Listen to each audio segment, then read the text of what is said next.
Hello everyone, welcome back to Python programming for chemical engineering course, and today we are going to talk about ordinary differential equation using classic fourth order Runge Kutta method.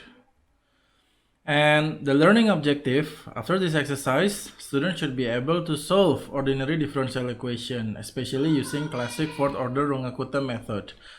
Secondly, they should also be able to develop computer program to solve a set of ODE equations which are relevant for chemical engineering problem. Now I would like to review briefly about Runge Kutta method. And in fourth order Runge Kutta method, the yi plus 1 or the new value of y is evaluated from the previous value of y. In this case it's yi. And then it should be plus with gradient. In this case we have, as since this is fourth order, we have k1, k2, k3 and k4. And 1 over 6 multiplied by k1 plus 2k2 plus 2k3 plus k4. And then we multiply this with h, which is the spacing in this case.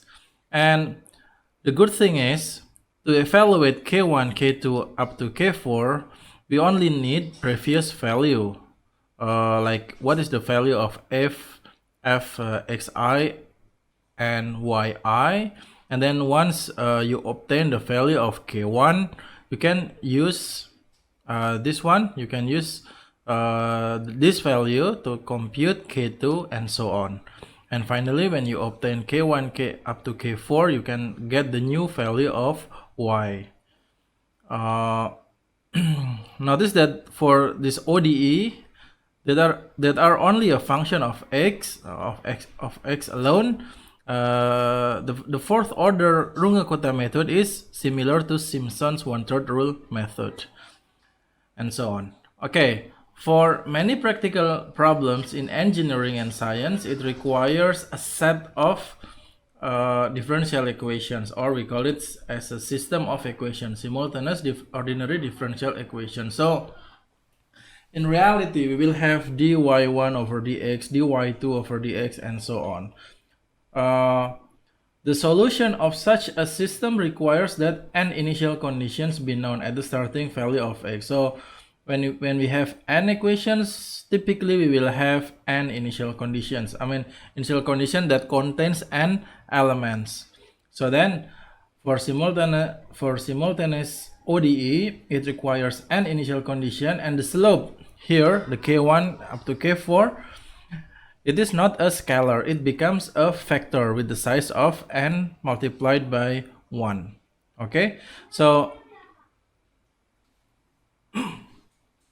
the only different thing here is that instead of having scalar here for just single ordinary differential equation, now we will have a factor. And in this exercise, we will learn chemical reaction engineering. Because in chemical reaction engineering, differential equation plays a major role for reactor design.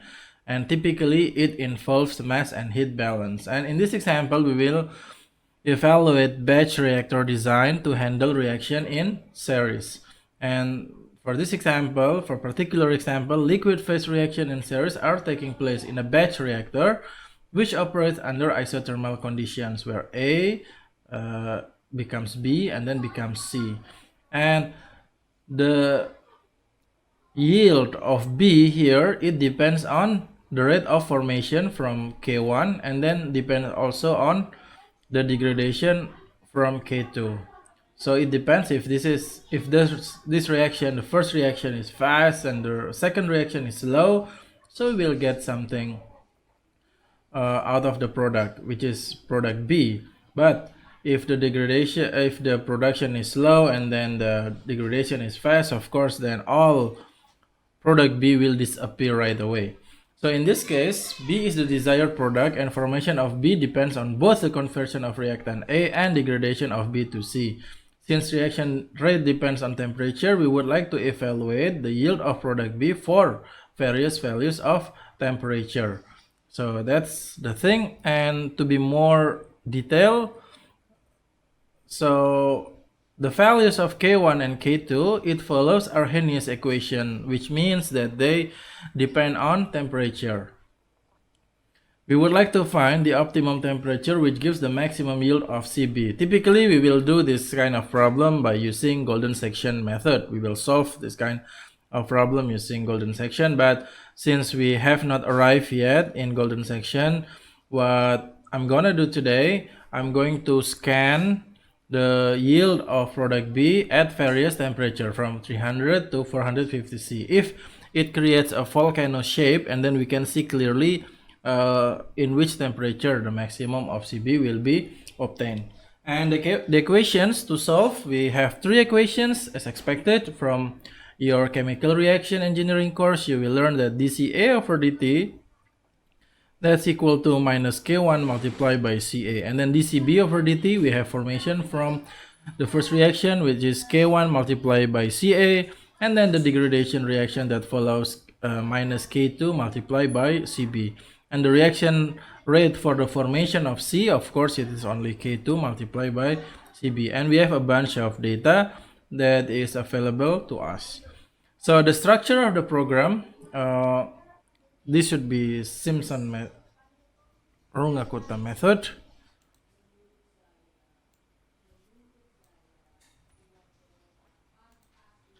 Okay, and I have edited that one. So we would like to calculate concentration of B as a function of time. In this case, the time is 60 minutes. Here we have 60 minutes. And then we have main program, we call it program number 1. And then we have Runge Kutta program, we call it program number 2.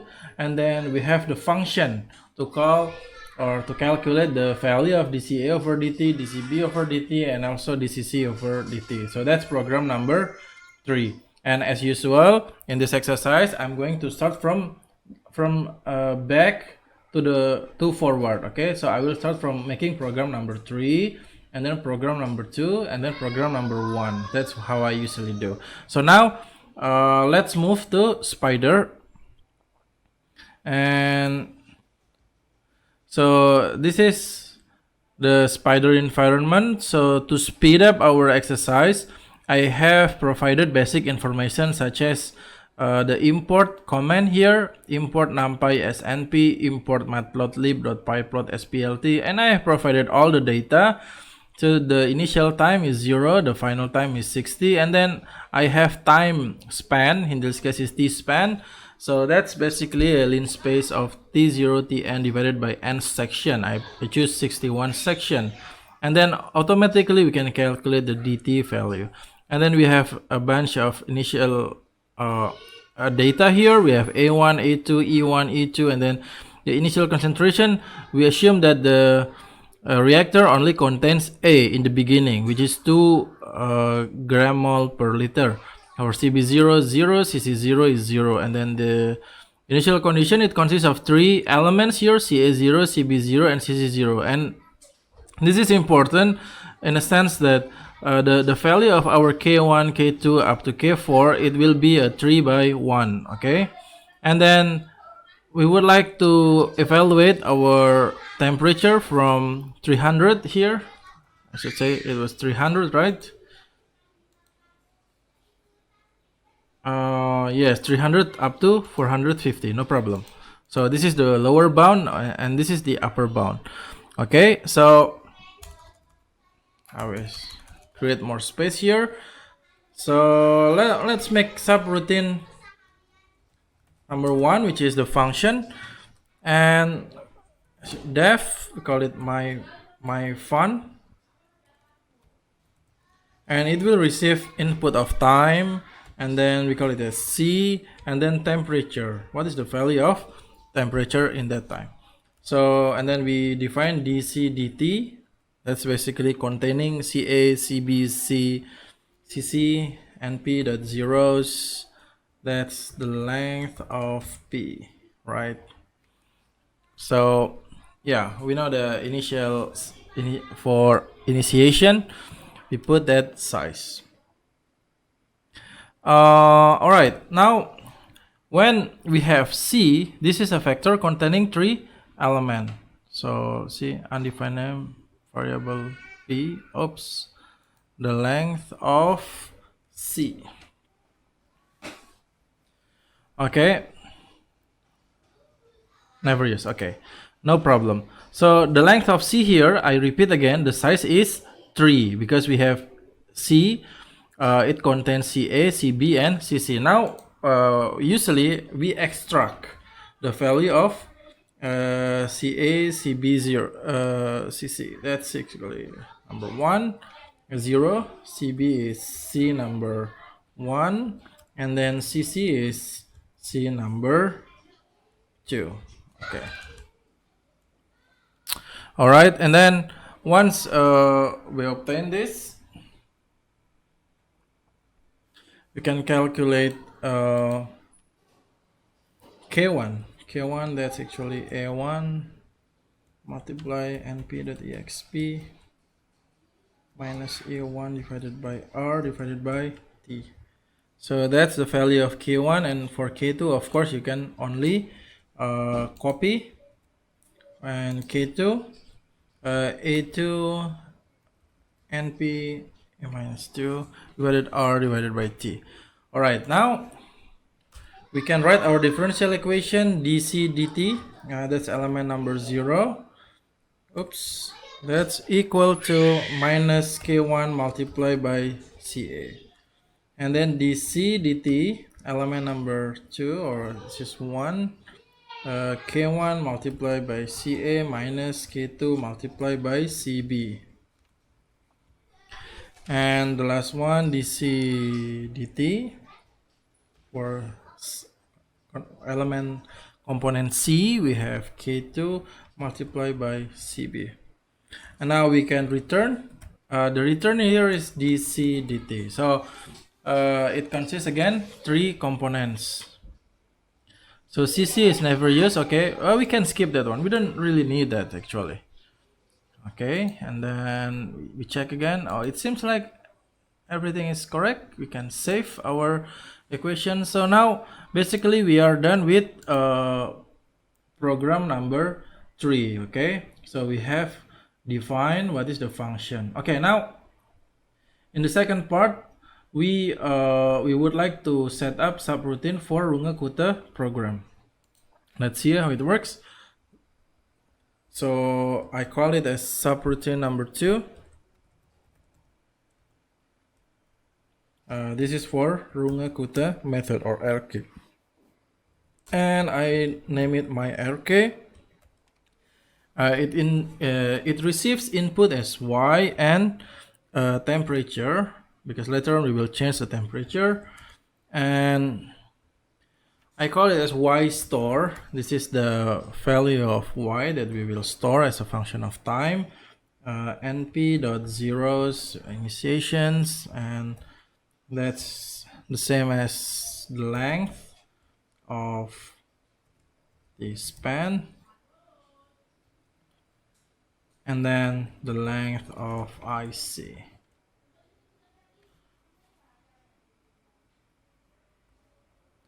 Okay, so this is the size of y store, and so y store basically in the column wise we have 3 columns showing CA, CB, and CC, and then for a row from top to the bottom it will show the different the time span. In this case is 60 minutes, and we can fill the first element in y store, or 0. That's basically the same as initial condition for the first place. Okay, now after we define what is y store, we can make for loop, because we will perform this calculation over and over again for I in range n minus 1 in this case, and n is 61.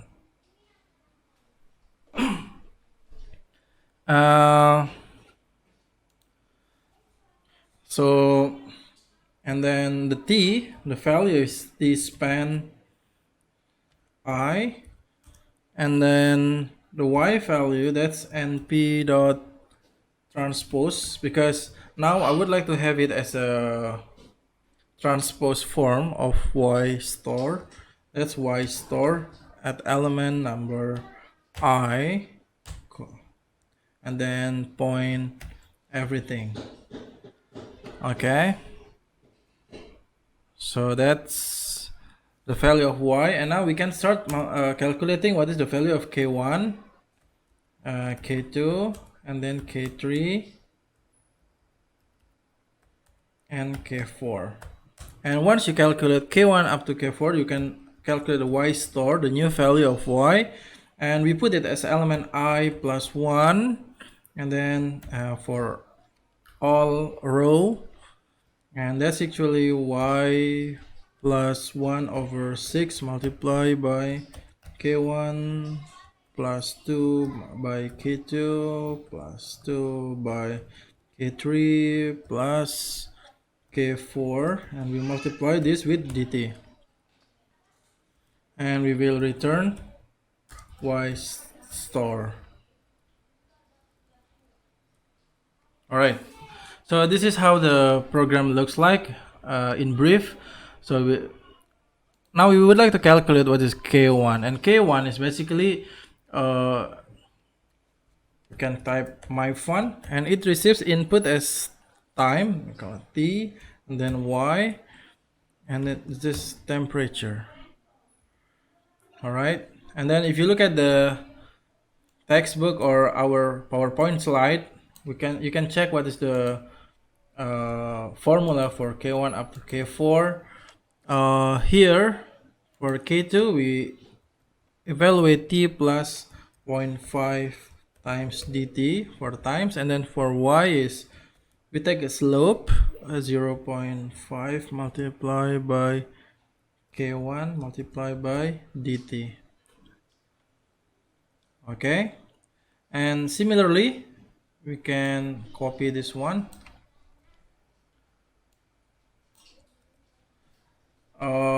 but instead of using k1 we change this with k2 for k3, and then for k4 t, this is slightly different because t plus dt, and then y plus k3 multiplied by dt, and then t.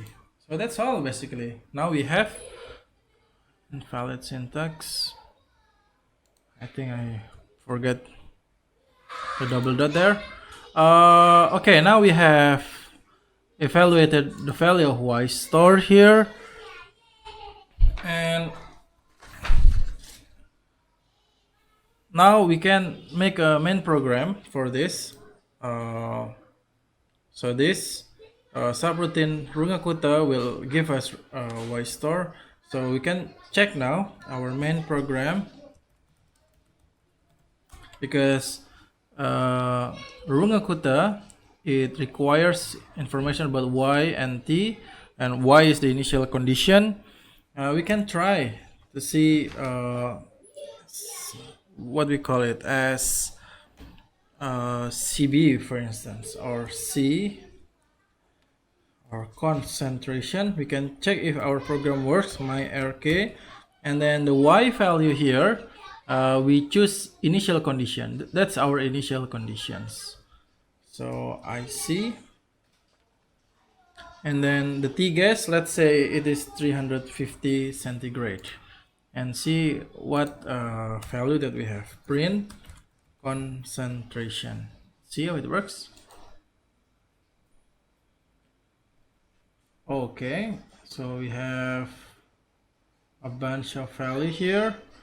Yeah, this is from time span from 0 up to 60. So that's the largest value is time span. So let's see if we take only the last row here. So we can type everything,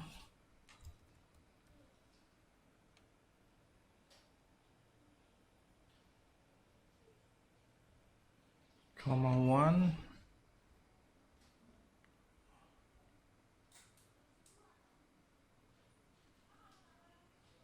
No, we can check the last element. So that's 60 maybe. We can check. Oops, maybe. What is the size of concentration? We can check. The size of concentration here, if you look at this one, is 61 by 3. Okay, so I should take 61 everything in the last row. Oops, yes, of course you have to use this bracket. Oh, 60. The index is 60, of course. Yes, okay. So now we can see the value of concentration of A, concentration of B, concentration of C after 60 minutes. So as you see here, since the batch reactor operates for 1 hour or 60 minutes, we only take the last one because maybe it's not interesting to see their behavior as a function of time. We only take what is the final concentration of each element or each component. Okay, now the thing is, we would like to make a for loop for various value of temperature. Here we only use 350. So why don't we make a factor or make a for loop? And let's say we define as n is equal to 21, and then we can make a t-span. T-span is np dot lim space, and we divide the lb, the lower bound. In this case is the bottom limit of temperature. Here is from 300 centigrade, and the upper bound is 450 centigrade. So we can make t-spans lb ub, and you would like to divide it into 21 segments. And we can put the initiation where we call it as f, that's equal to np dot zeros. The size is n, and then we make a for loop for I in range n. Okay, so we can make a t-guess. T-guess, that's basically t-span element number I. And what happened next, we create y store. Y store is equal to my rk, and then you supply IC and then t gas. And then you're only interested to take CB. CB is basically the second element. If the second element here, you take y store. That's element number 1. Oops, it's the bracket, I forget this one. And then you can take fi, that's basically the last one, and p dot max cb. So here we only take the maximum value of cb. So basically that's all. We can check the results here when we run this program, and we can check the f value. So here you have a bunch of f, or the maximum cb, and as you see here, it creates a maximum around here at point number 10. This is the maximum. Now we can make a plot to see it easier. All right, so we can take plt dot plot t-span. This is for various value of temperature, and then f. Yeah, here it clearly shows that around 370 or 374 something, CB reached the maximum value. Now we can make a table showing the detail of concentration and then the maximum CB. So making table is common. We have done this several times, so I just copy paste from previous exercise to make it fast. So let's suppose we call it result or hasil or results. That's actually and p dot zeros, the size is n comma 2, and then result, the first column 0, that's for this span, and then result for the second element, it's for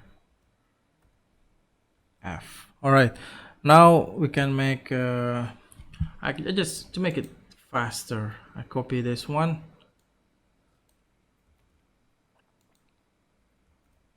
So this is how we create a table. So this is temperature, and then CB max. I define what is lines, that's 30, print lines, and then format header, print lines, baris.